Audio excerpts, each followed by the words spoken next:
Who is Beep? I never heard of Beep. Well, I'll just start this again. It had to have been. It couldn't have just. I don't know. All right. We just talked about our faith. Can everyone go ahead and say a prayer that video saved? I do have the audio at least. All right, guys, so bad news. It actually didn't save. So with that being said, we did get all the audio. So this week will be audio only, but you still want to check it out. It was full of wisdom. Willie was so much fun to talk to. It's still such a great podcast, so hopefully you guys will still check it out. Give it a like, comment, and let us know what you think. And hopefully you guys enjoy the episode. Yep, let's get into it. No matter how many hard things, tough things you're dealing with, understand that the minute you open your eyes, you're in the green, you're positive, you got all the opportunities right in front of you, so go get them.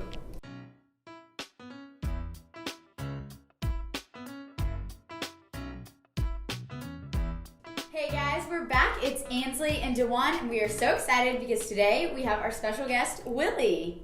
What's up, everybody? Yeah, so we are just going to be chatting with Willie, learning a little bit about him, and kind of just, diving deep, seeing what his life's all about. Maybe we have some stuff in common, maybe we don't. We're going to find out. But, so yeah, let's just dive right into it. Willie, how about you just kind of tell us about your life a little bit, kind of your baseball career, and then just anything else you'd like to share. Cool. So first and foremost, we do have a lot in common because I was also a college athlete. Okay.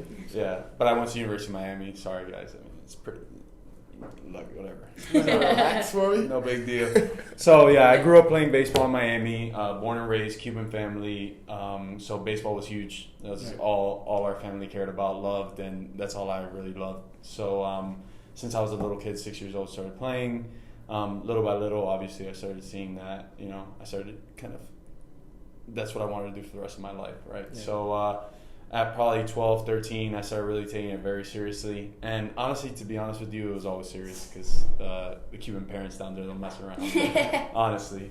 So my dad and I especially, right, he definitely was like my biggest support system and stuff like that. My parents were always great with supporting me and pushing me to do as much or as little as I wanted to do, and I just took it full force. And I was lucky enough to receive a scholarship when I was a sophomore in high school. Actually, funny story, if you guys really want to get in deep, right? So I actually committed to USF first. No way. Yes, I did. It was meant to be. Yes, I did. I did commit to USF first. So I was going to college camps. I'm sure you guys went to cheerleading camps and stuff like that. So I went to a college camp. First college camp I ever went to was USF. And sure enough, I did great, and one of my best friends had just committed to the University of Miami, and I wanted to commit to a school too. Yeah. Division I, I wanted to go D1. That's what everybody talks about, you know?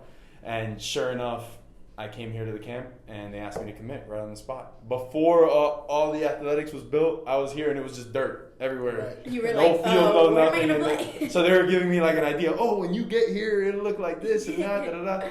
And luckily enough, I was like, yeah, sure enough, let's do it. So I committed here.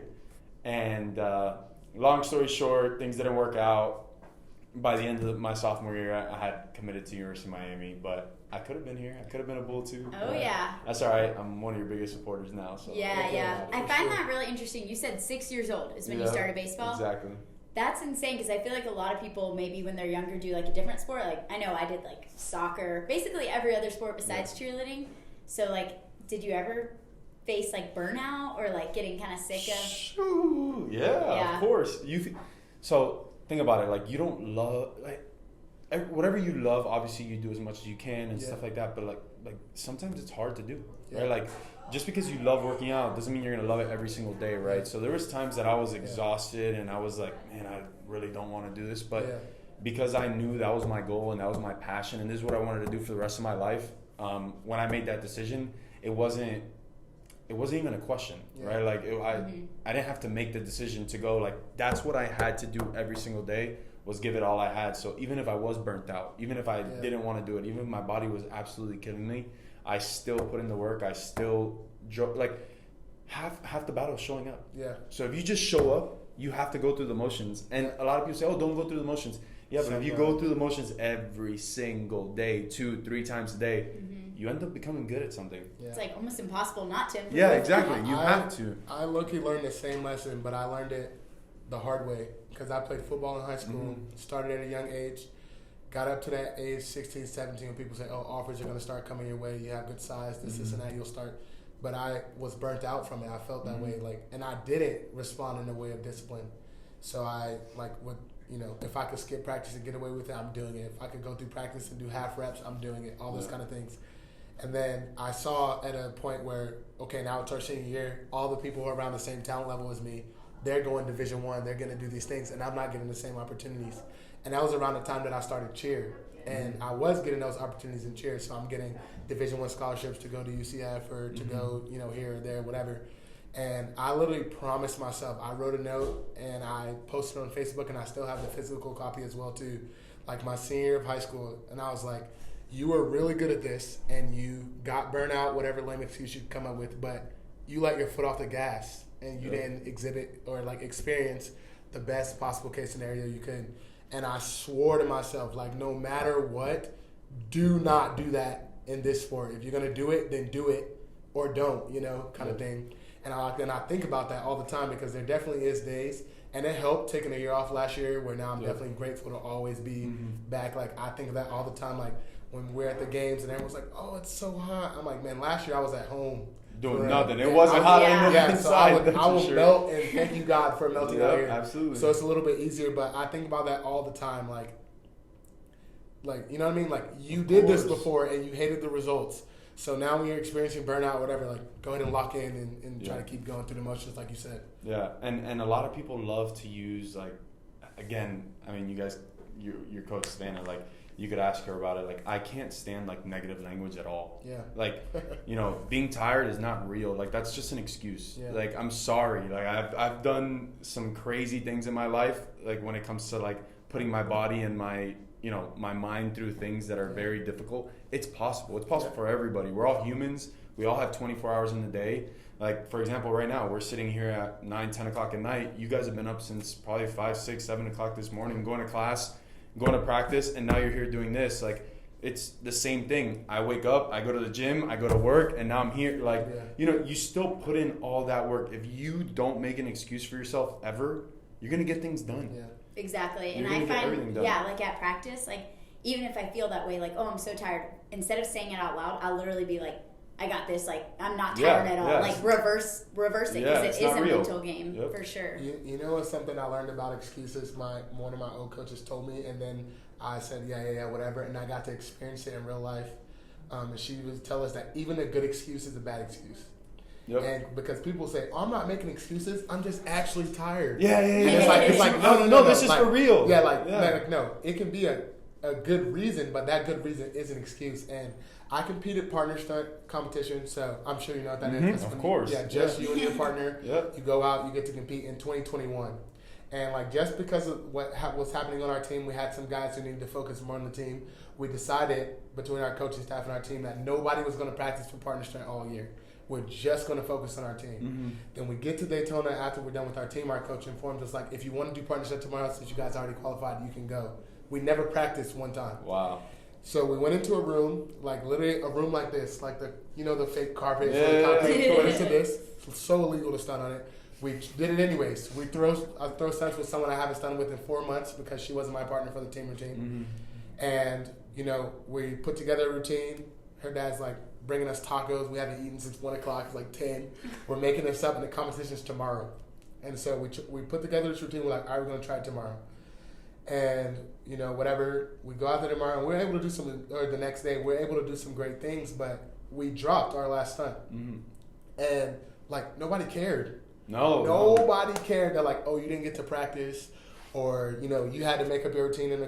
Nobody cared. Those are great excuses. Yeah, it doesn't matter. The score sheet read the same as the next guy who dropped. You still lose. Yeah.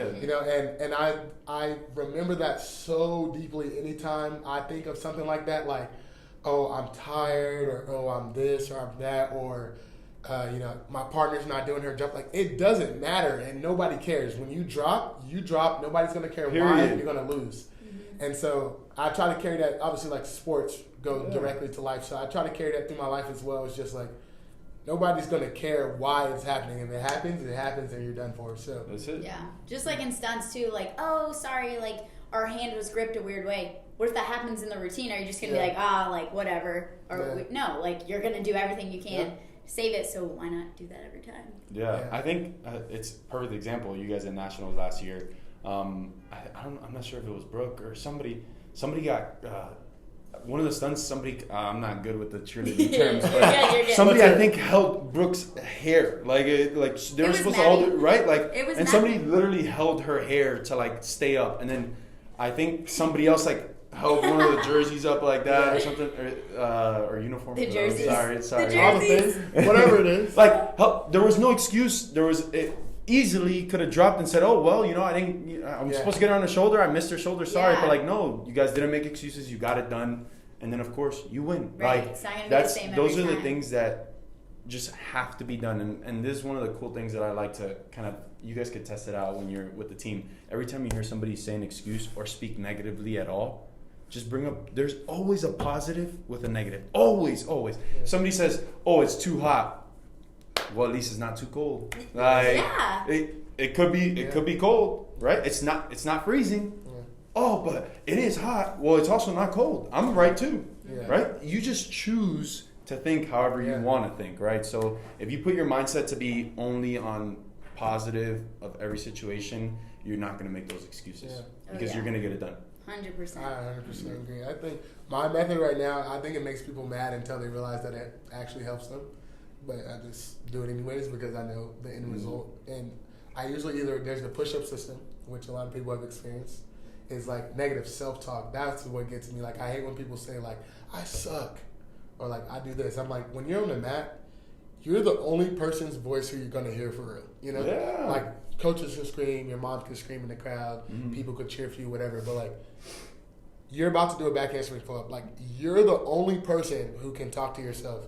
And I read this thing when I took psychology that, like, your mind can't tell the difference between, like, a joke and the truth or whatever. Like, when it hears those words, it puts it in there. I suck, got it, boom. And it just stores it. And it's like a thing for me when people, like, say that kind of stuff to themselves. I'm like, man, like, let's hear, like, I got this, or, like, lock it in. So I usually put them in a push-up system. Like, if I'm here, I'm like, nah, it's 5 push-ups, 10 push-ups until they do it. Or I just will flat out just be like, bro, go ahead and cut that out. It's not going to get it done. No, and people are going to hate you for that sometimes. For sure. But in the long term, they're going to love you because at the end of the day, you set a standard for yourself, right? If you're the one that's always being positive, you're the one that's always speaking the right way, people are going to start respecting you, right? And people liking you is cool, but like people respecting you is way better, right? Because like they understand what you're going to get. You're consistent with your messages, you know what I'm saying? And that's what creates a good leader, and then that eventually what creates a good team. Yeah.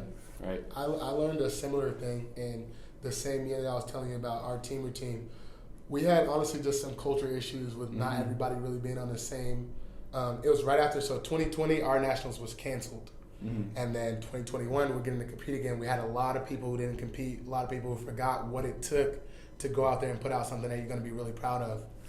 And I remember there's specifically 2 people on our team who was having trouble understanding what it took to be able to take the floor really confidently.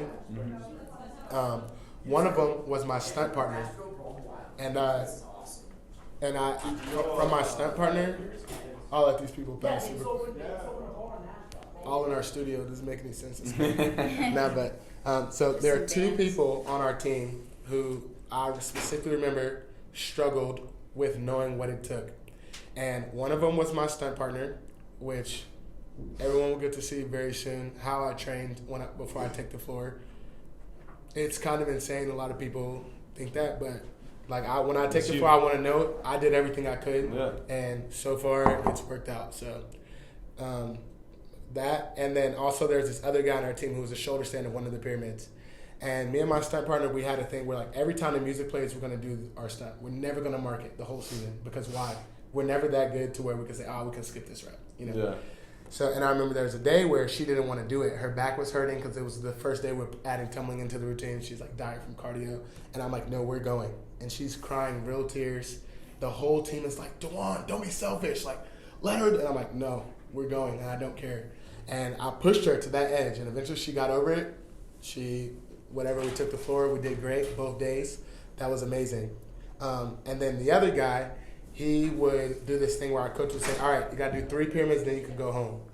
And we'd go 3 for 20. And he'd be like, all right, coach said I could leave. And it's like, no, like, let's get in a rhythm. Let's establish. And it got to the point where I got tired of arguing with him. And so I'm like, bro, you know what? Go home. I don't care. Like, go home. Yeah. But I knew where that was going to put him. You know what I mean? And when we took the bench show, my partner, like, she did fine. Her whole routine was great. The best she could be proud of. And that guy dropped that pyramid on the bench show. Tough. And they both cried after. And my partner came up to me crying and she said, thank you for that. Because when we took the floor for 3 seconds, I felt a wave of nervousness come over me. And she said, I literally laughed. Like, there's no way I'm dropping this. Yeah. I've done it 1,000 times, maybe more. There's no way. And then my other teammate was crying because he dropped in his last performance. And now he was graduating, that was going to be it. And I thought about, like, how almost, like, selfish of me that was. Like, I didn't want to argue with the guy, so I'm like, go to, like, whatever. And I knew where that was going to put him. And so, like, I also promised myself at that time, like, I'm not doing it anymore. Like, I know what's going to put you in a position where you're going to be successful, and I know what's not. And, obviously there's some point where, like, I'm trusting my coaches, I'm doing those kind of things to where they're saying, hey, we're done this. But when I see, like, flat out laziness, like, I don't care, I'm going to say something to you. And it might not feel like it's because I care about you, but that's why. Like, I don't want you crying at nationals, and then I'm sitting next to you knowing I could have done something about it if I would have just been willing to get a little bit uncomfortable. Mm-hmm. Like, I'm going to get out there, I'm going to say it. And you can be mad at me if you want, but at the end, hopefully, you'll be able to thank me like my partner was. Yeah, well, it's the goal, right? Like, the goal is to win. Mm-hmm. Like, what sometimes you have to do and make tough decisions, but if the goal is to win, you figure out a way to get there. Yeah. Right? And if that's the way to hold people accountable, you have to do it. Like, it's, again, like you said, maybe the tough thing to do. Yeah, people might not like it, but you have to do it to be able to win. Yeah. And again, everybody needs to be together with the same goal in mind. I know I spoke to you guys last year about that exactly, right? Mm-hmm. Like, the goal is to win and figure out any which way to get there. Yeah. Right? Doesn't matter. Doesn't matter if you're exhausted. Doesn't matter if you got to wake up early. Doesn't matter if you got to practice more than the other person. If you're not getting the stunts done, you need to practice more. Yeah. And get it done. It's not, but I can't. No. That's not a word. That's not real. Yeah. Right? You can and you will and you're going to do it. Right? So I think those are, again, like we're talking about, it's more conversations. It's more how you speak to yourself. It's more what you put out into the world. I believe in that a lot, So understanding that, hey, we got to set a goal, we got to set a standard and stick to it. Yeah. And just kind of finding, like, what helps you, like, what is your motivation? I remember Nicole, who graduated last year, used to tell me, like, whenever I get on the floor and do the routine, like, I tell myself, like, do it for your mom. Like, you don't want to disappoint your mom. So, like, even something as simple as that, like, do it for your family, do it for, your boyfriend, a specific person, or, hey, if I hit all my stunts, like, I'm going to reward myself with candy or a pedicure. Like, literally finding something that makes you motivated and gets you through it. I don't know if you guys are familiar with Inky Johnson. I'm sure of course. He's, like, one of the greatest motivators in my opinion, and he said something where he said, like, you have to find someone else to do it for. And he suggested doing it for your team, but those things can work as well. Because when you're doing it for yourself, all you have to do is make sure you're okay with quitting. And you could talk yourself into that so easy. Yeah. Like, there's next year. Boom, quit. Like, this is too hard. And you understand. But when you make it about the person next to you, like, I have next year, this person doesn't, they're a senior. Or this person doesn't, or, whatever. That type deal just gives you a stronger push. Oh, yeah. So I definitely agree with that. No, and one of the things that I like to do, especially, like, personally, is hold myself to a standard that everybody else around me sees at all times. Like, I want to be the hardest worker in every room. Yeah. And, like, I'm okay to be the hardest worker in every room. So every time I go somewhere and people know that, I need to hold myself to that standard. Mm-hmm. So when you guys see me doing something, I want you to know that, all right, like, whatever he's doing it the best he can. Yeah, like, at all times of the day. Exactly. Like, so be a role model. Be somebody that people look up to. Be somebody that people could count on, right? If I say something, I do it. Those are the little things that continue to drive you forward and understand that, hey, this is the standard I got to set. I put it for myself. I put it out there. I told you guys I was going to do this podcast, so I came and I did it, right? Like, so now you guys know, well, if Willie says he's going to do something, he's going to do it, right? So those are the little things that you can set standards for yourself so people see it, and then you're like, well, I can't let people down. Yeah. I can't say something and not do it. Yeah. I can't put something out to the world and it not happen. Yeah. Right? Even just the small things like getting there on time, wearing the right thing. Simple things, man. Yeah. And now we talk about team, right? Like we all have been a part of teams. Those little things like that, like you just hit it on the head. I've seen it before. I'm not going to say names, but I've been to practices and we're speaking real here, right? Yeah. One of the things I can't stand is when I see somebody that rocks USF. You guys are national champions, and I see another school shirt on. Or I don't care if it's my sister, I don't care if it's my mom, my dad, I don't care who went where. Right. Like, I rock USF. That's where I go. Yeah. I live, and die by that. Yeah. Right? Like, if you don't have that passion for where you are and what you do, you're not gonna win. You're not gonna be successful. Like, I went to the University of Miami. Like, the first thing I did was talk crap right here that I went to the University of Miami. Like, because I think we're the best. Like, that's it's plain and simple. Yeah. Like, everything falls behind that. Yeah. Like, I'm not gonna let anybody know otherwise. Like, that's exactly what passion and all those little things actually drive to become successful, right? Yeah. So the fact that you have people like, oh yeah, I go to USF and I cheer for them, but like, I love this team. Yeah. Like, no, bro. Like, I love this team. What I wear on my chest is everything. Period. Done. No excuses. No my girlfriend. No my sister. My mom. None of that. Yeah. It's all crap. Like, you gotta really rock it and really love it and really believe in it, so then you won't let it down. Yeah. Nah, I really feel convicted by that because I was at practice in a tech shirt today before practice. That's really, That was you? really. Yeah, bro. Bro, that's I crap. wasn't gonna say it, but Nah, that's definitely true though. And I definitely agree with that. It's just like the small things are just like.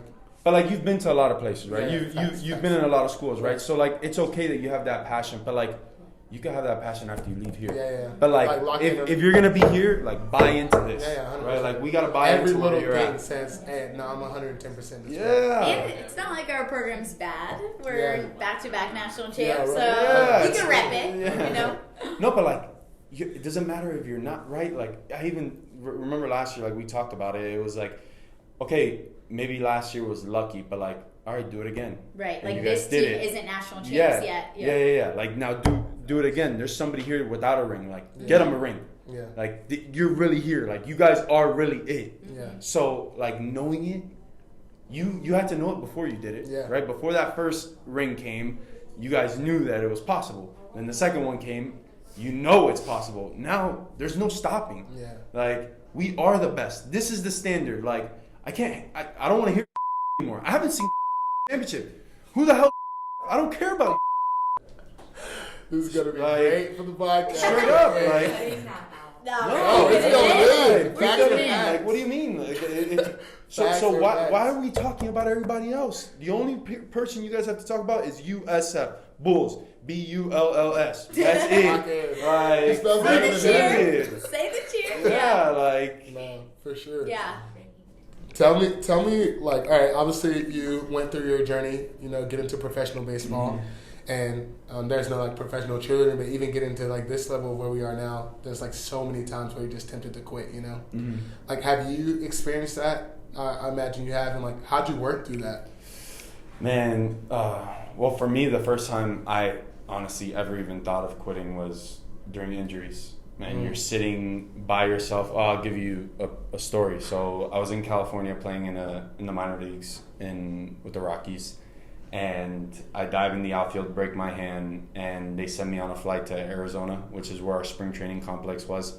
There's nobody there. It's empty. It's 115 degrees in the summer. It's the middle of June. All my boys are playing. Everybody's playing. I'm sitting in Arizona. You could only go to the field from 7 in the morning to 10 in the morning because after that it gets too hot. So you're doing all your work at that amount of time, and then the rest of the day you have nothing to do. But then again, all my friends are either in school still, right? They're still in college, or they're working full time. Like, my parents are working, my sister's at school, like, teaching. Like, you can't talk to anybody. You're sitting by yourself in a hotel room every day being like, dang, man, like, I don't feel like my hand's getting better. Yeah. Like, I don't think I'm going to be able to do this. And I thought about quitting so many times. Like, I was depressed, man. I felt like I was just sitting there. I literally started playing like Bob Marley, like with the steam going in the shower, and just sitting there like in the fetal position. Like, oh man, dude, this is rough. My life is like terrible, man. Like, but then you start to put into perspective, right? Like, man, it's not that bad. Yeah. Like, again, that's where the positive talk had to come in. Like, that's when I would like get off of social media and say, all right, well, I'm going to stop looking at everybody else. Like, I'm just going to be worried about myself and like just take a step forward. Like, tomorrow, get better than you are today. Like, that's it. So when I kind of changed my focus to that, like, I was like, all right, I could do this. So then it was like, all right, my hand's moving a little bit better. Yeah. And then it was like, all right, you're going to be playing at 6 weeks. I'm like, all right, dope. Then all of a sudden they're like, oh no, like it was 6 weeks, and they're like, nah, you can't play till 8. And I was like, all right. But when 8 comes, I'm going to be ready. Yeah. And sure enough, like little by little, I started like telling myself like, I'm ready to play. I'm ready to play. I'd go into a hotel room and I'd literally take like imaginary bats in the mirror. Like, I couldn't really hold the bat, but I'd do it anyways. And then I'd go to the field and hit with one hand and face guys using one hand, like to like tell myself and keep myself like motivated and ready to play. So the minute that I got cleared by the doctors, I was on the field playing. Yep. Like, usually people take like a ramp up period, but I was like, no, I'm ready to go like now, like now. And then I was able to play. Right. And then I guess the second time after that was when I had to have Achilles surgery. So the next season, right after that, I go into the season and I feel terrible. Like, my feet are hurting. I get an MRI done, and it shows that I had like these bone spurs growing on the back of my Achilles, in between my foot and my Achilles. So they said, oh, you're going to have to get them shaved off. Right. So I was like, all right, well, I guess I got to get them shaved. So I got that done, and sure enough, they're like, oh, the recovery might be like 2 to 3 years. And I said, 2 to 3 years? And it's like, well, the recovery might be a year that you could play, but then in reality, you won't be like full go till like 2 or 3 years after that. I was like, man, this is tough. Like, this is a career decision right here. Like, do I do it? And I was like, you know what? Let's go for it. Let's do it. So I did it, and sure enough, it wasn't at 100% the next season. But luckily, it was COVID. Yeah. So our minor league season got canceled, so I had a whole another year to recover, and then I was able to come back and play, which I'm very thankful for. But I mean, I thought about quitting all the time, but I used that same mentality. It was like, just get a little bit better, just push a little bit harder, just show. And then that's another thing, right? I'm injured, and a lot of people don't like to work hard. And I was like, even with a boot, I'd go to the gym. Like, even in a scooter, I'd scoot my way to the gym and then get there and do whatever I could to get better, so other people could see that and I can motivate others to do the same. Yeah. Right? So those are the little things that you can do to kind of hold yourself accountable. I have like such a similar story. So last year I was put on mat, and then midway through the season I broke my pinky, which like it doesn't seem like a bad injury. Like, oh, you can still do it. And it did hurt really bad, but like just logistically with trainers and stuff, like I wasn't able to compete, broke my heart. And the recovery, like you said, they're like, oh, like 4 to 6 weeks, and it's giving me this motivation. I'm like, yeah, like that still gives me time. I talked to Jill, she's like, yeah, we'll plug you right back in. And I'm like, sweet, like it's still gonna work out. And then just more and more time, we would get more x-rays, and they're like, maybe sit out another 2 weeks. And then as it came closer and closer, it kind of just became like, all right, you're not gonna be able to compete this year. And I accepted it, but I mean, yeah, you like become depressed. You think about quitting. I think I cried myself to sleep like every other night, just being like, why is this happening to me? And over a little pinky that healed, you know, eventually in like a couple months, when, hey, at least I'm not paralyzed. At least I didn't tear my Achilles. Like, it's things like that. But no, it definitely like puts you in a mental headspace, and you're like, oh my gosh, like, and it makes you respect it more. I know while I was sitting there and everyone was like dying, I'm like, keep it up. Like, I would do anything to be in your spot right now. Man. Which it goes back to what you said before. Like, it don't matter if it's hot, man. Like, I'm good here too. So that was a similar situation. Literally, it was crazy. We've all kind of been through something in different way. But so last year, or 2021, after that season, ended up having this big thing where my coach said, you know, I'm leaving. They called it quits. I didn't want to cheer for the next guy. There's too much going on. So I'm like, all right, I'm going to transfer. When I tried to transfer, I went around. I traveled to a lot of schools. The one that I just thought was the best fit for me, though, I went there last. I didn't know it was going to be a good fit. I actually thought it was not going to work out at all. I'm like, I don't think I'll fit in there. And one of my good friends goes there. He's like, just come check it out. And if you check it out and you hate it, then whatever. So I go check it out, end up loving it. I'm like, man, this is definitely the place, you know, whatever.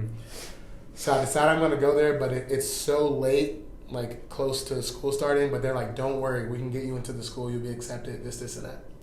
So I turned down all the other schools where I've already been accepted. And I'm like, oh, okay, I'll just go here. They said they for sure get me accepted. I should be good. Well, I signed a lease, moved there, subleased my apartment, quit my job, everything, moved to this place. And when I moved there, then I find out, like, wait, there's actually something going on, something weird with your transcripts, this and that. We actually can't get you accepted into school for the fall, but, like, don't worry, we'll get you in for the spring. Like, okay, cool.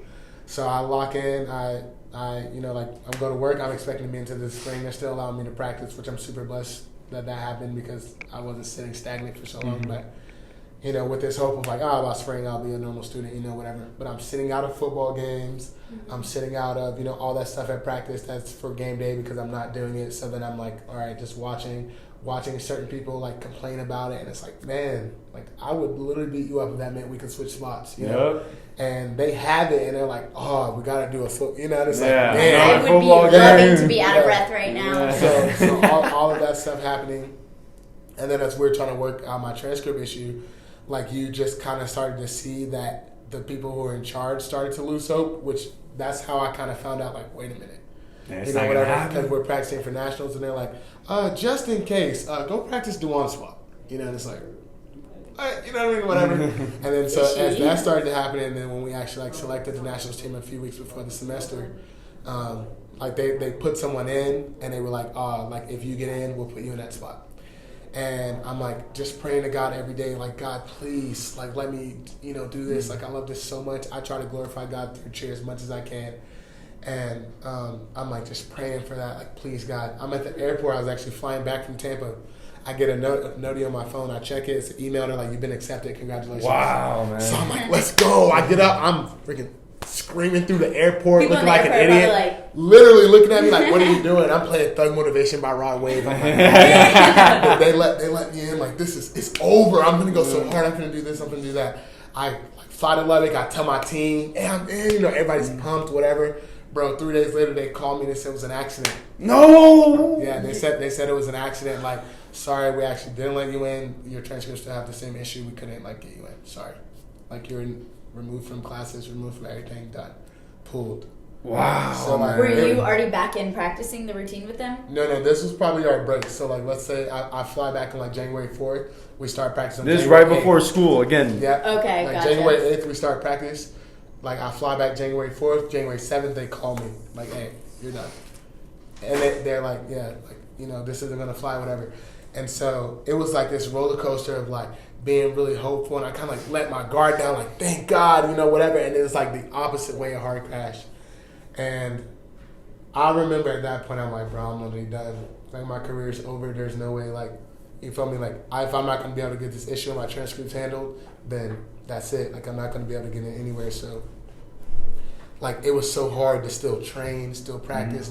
Maybe next year I'll be able to get in somewhere, And I kind of had to tell myself the same thing. I also live by this quote that says once the opportunity comes, it's too late to prepare. Oh yeah. And so I'm just I'm going to practice every day, not with the team, but on my own, and just saying if the time comes, I want to be ready. If it comes, I want to be ready. And just trying to stay in that mindset, man, it was tough. It was so tough. And I remember even when I got into USF, I was waiting for the call, waiting for them to call me and say it was an accident. And Jill calls me, she's pumped, yo, you're in, whatever. And I'm like, yeah, all right, I'm excited. cool. You're I'm not gonna let myself. Give me get 5 too days. excited. I don't get the call, then I'm Double check. and so I'm just I need a confirmation. I need an email. I need a text. Can we set up a meeting in person to make sure? I couldn't even really celebrate that moment because I feel like I had this guard up, is it for real, kind of thing.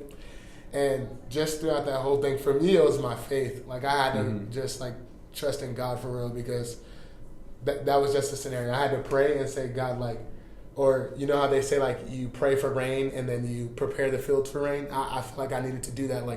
I'm praying God, don't let my career end like this. And meanwhile, I'm preparing. If it continues, I want to come off hot. I want to, pick right back up where I left off, kind of thing. And just also surrounding myself with positive people who are going to do that because it was tough to stay positive during that time.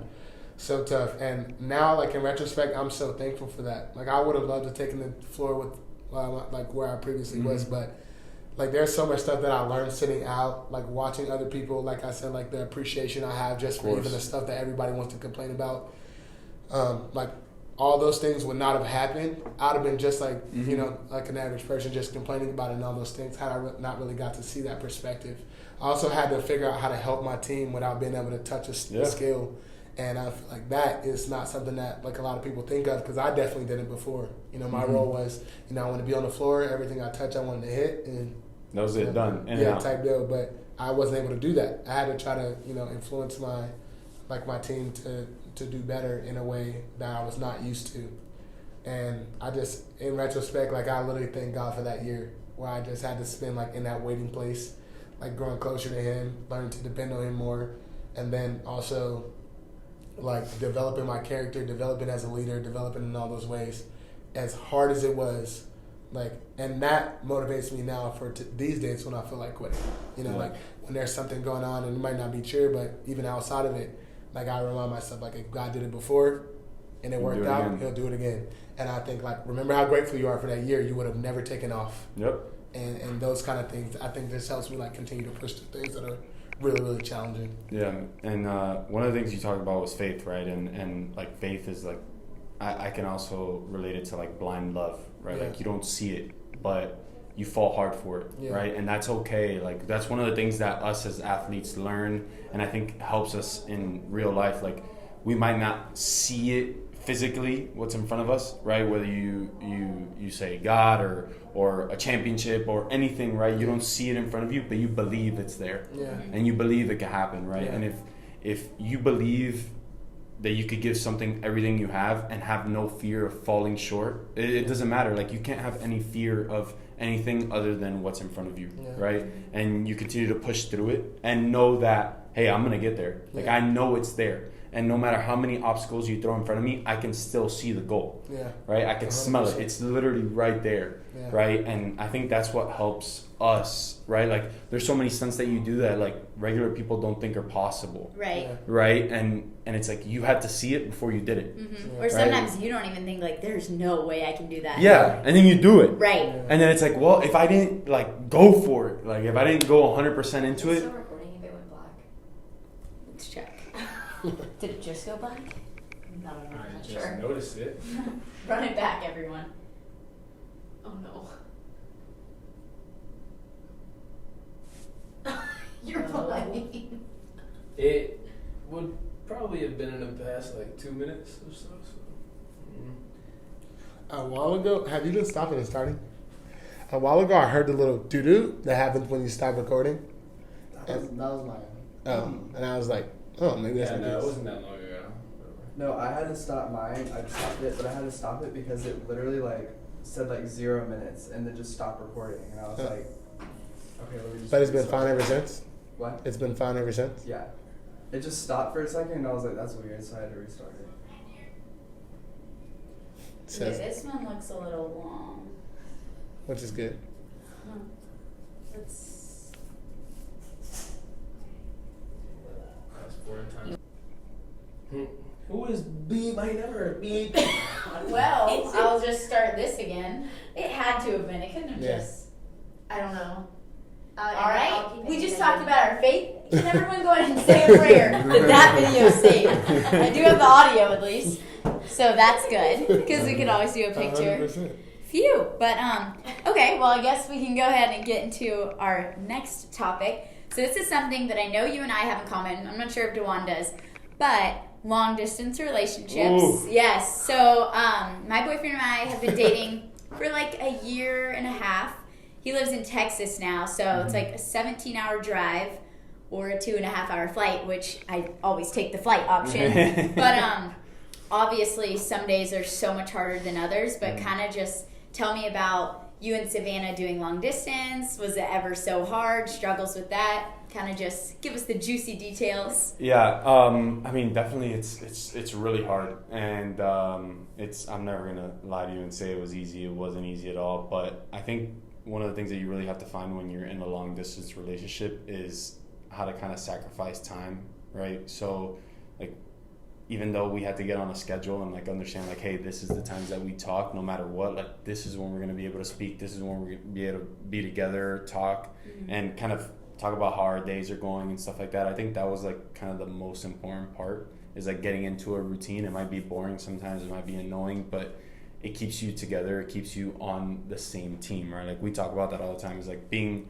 part of the same team and not like fighting against each other, like and pulling the different ways, right? Like even though I'm doing something, I gotta understand that she's doing something as well, right? Just because we're apart from each other doesn't mean that we don't care about each other, right? Because sometimes we could get into like for example, right? Like I'm out working all day, I'm training, I'm playing a game, and then I get back home and like she's tired and she's sleeping because we're in 2 different time zones, and I'm like, damn man, like she don't love me, like she don't love me enough to like stay up, but like it's not like she was doing something all day too. Like she's not superhuman. I deal with that too. My boyfriend has a big boy job, so he's busy from like 8 to 5, which is the time of the day where I'm, just chilling, maybe going to class, and then 5 to after he's free, but I'm like, all right, time to go to practice. So it's we just like miss each other. And then of course I could get into it because it got really bad, right? It got even harder when I actually started working full time as well.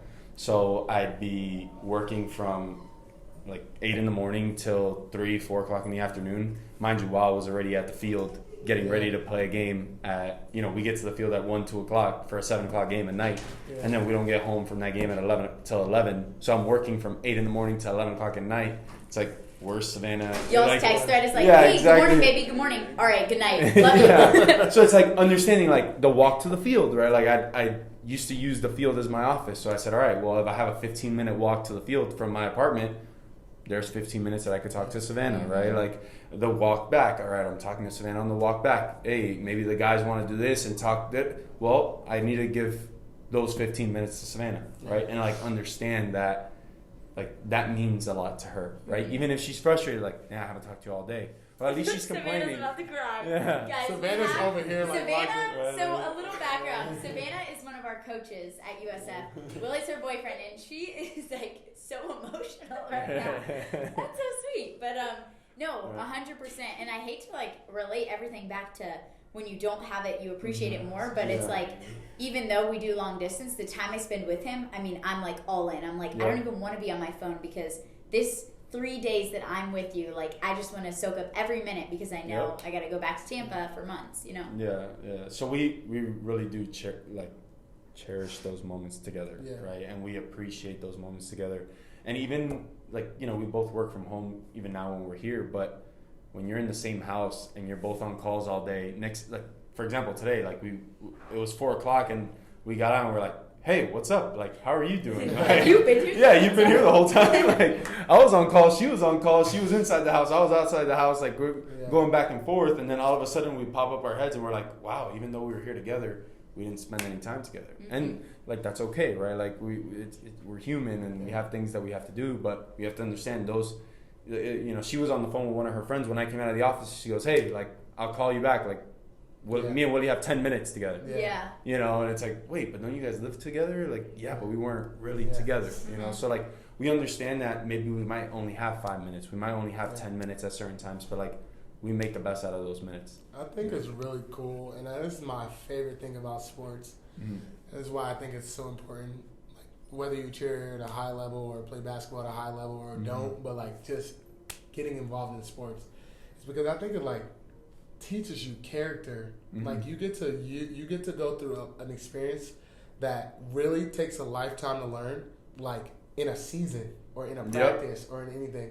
And it's kind of the same stuff like you were talking about earlier, like, oh, I can't, I'm tired. Like, no, like, don't make an excuse. Like, make it happen. And you'll hear people say all the time, like, I can never do long distance, or I can never. What? And it's like that thing, like, no, like, make it happen. If it's important to you, just like how you said, like, if a championship's important to you or, whatever is important to you, then, like, you make it happen. You don't make any excuse. Even a good excuse is a bad excuse.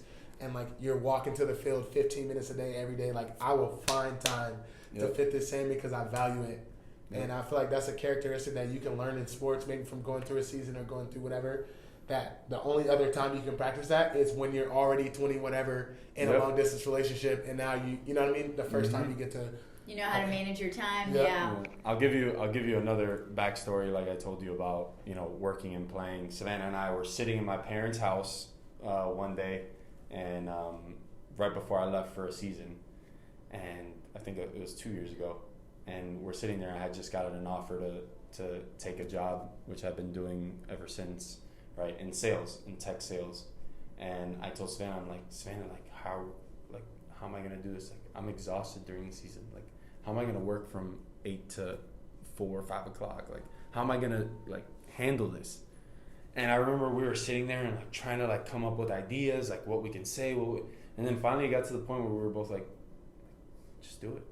Yeah. Like, just literally do it. Find a way. Find a way to do it. Mm-hmm. And I said, all right, I'm gonna do it. Yeah. I'm gonna figure it out. And everybody used to make excuses, right? Like, everybody knows in the minor leagues you don't make a lot of money. So everybody's always complaining about money. Oh, we don't get paid enough. We don't do this. We don't do that. So that's why I started looking for jobs. And then when I did get out that opportunity, now I'm thinking of let me not chase my dream because I have a job. I'm gonna do both. Yeah. And it was like, wow. If I would have taken an excuse and said, oh, well, I'm not gonna play because now I have a job, right? Or I'm just gonna play and complain about not getting paid. Yeah. I was like, no, let's just take the best of both worlds and do it. Mm-hmm. Right? And not taking an excuse and not taking that route and just putting all your eggs in one basket, really, and just going for it. And when you get to the other side, you realize man, that was dope. Yeah. It's cool. It was worth it. I don't know if this is I'm just not realizing this because I'm around people who are getting to the age to where first time they actually have to man up because they're not kids anymore, or if it's just our age group is really bad about this. But I feel like people don't normally take responsibility for their own situations. I know people who all right, they struggle with their mental health. And I'm all right, get off social media, stop listening to toxic music, get around positive people. And they're no. I like this. Whatever. Yeah. You don't you're not making enough money. All right, well, go get a job. Yeah. No, I can't do that. But I'm an athlete. Yeah. It's no, bro. If you don't like the situation, change it. You know what I mean? You don't like that you didn't make the nationals team. Don't quit. Don't leave. Don't change it. Exactly. Work so hard that next year you're one of the 11. You're one of the 9. Whatever. And I just see that so often. People our age are just they're victims of their situation. No. There are scenarios where that happens. Maybe you're growing up a certain way. You can't choose your parents. You can't choose this. Yeah. But a lot of our situations that we're in right now, it's under control. You know what I mean? You have to take responsibility, I think. Health and fitness is such a big one. Yes. For someone like me, I love to eat healthy. I love to go to the gym because it makes me feel good. I like the way I look when I do it. But that's the thing I can't stand. People, I'm so fat. I feel so bad about myself. Okay, that's okay.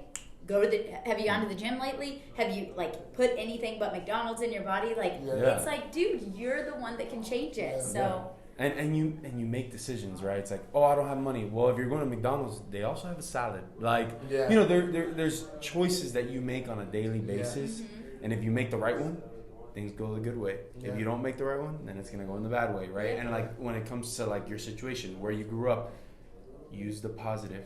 Has there anybody that's been dead broke with no parents that have become something in their life? There's got to be at least one. Yeah. Find them. All right, there is one. I'm going to idolize that person. I'm going to do whatever they did to get out of this situation, right?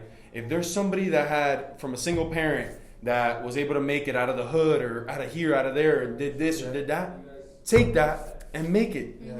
Because there is somebody that did it. Yeah. So take it upon yourself to say, I'm going to do it too. Right. There's nothing stopping you from doing that. And even if you're not in those circumstances, if they could do it, why can't you? Yeah, exactly. Exactly. So I love to say a story. I come from Cuban immigrant parents. They came from Cuba.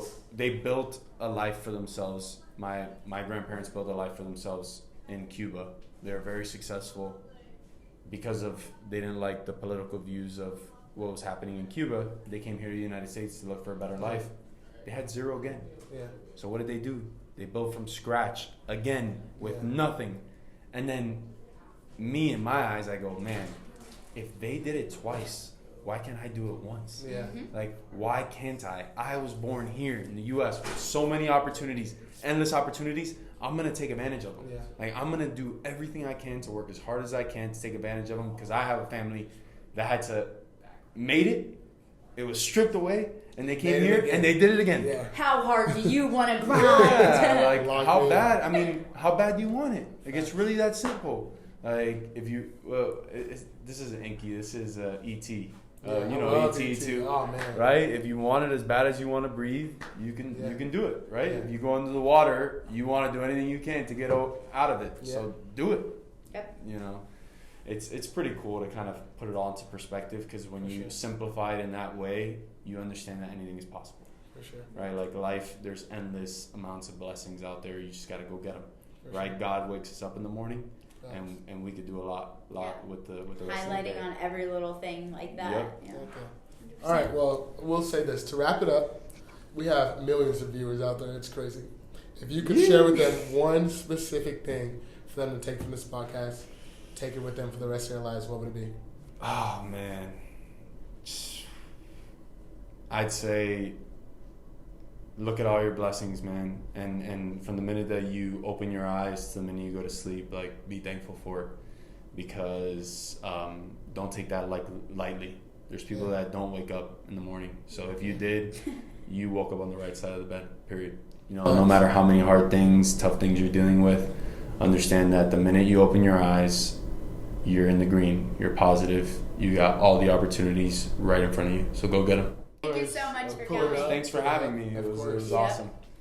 Heck yeah. All right. Well, we'll Oh. catch you guys later. No outro? Literally. Well, boop. Deuces. Until Nice. next time. Thank you guys. All right, camera crew, makeup, you guys can go ahead. Everybody can Uh, go cut. Icicle. Savannah's really cold. Willie's super awesome. I Gina's forgot the arms are outro. shaking from holding the camera there. No, like, share, and subscribe. Yeah, what Willie's listen to him, bro. He's wise, locked in. Yeah. No, seriously though, thank you guys so much for watching. We appreciate it if you made it to this point. Hopefully you guys got to take away a bunch of cool stuff from that. Made Savannah's freezingness worth it. And we will be selling Willie t-shirts and his autograph. All proceeds go to the Renovation Podcast. No, but super cool. Thank you guys for locking in, and we'll see you next time. Peace.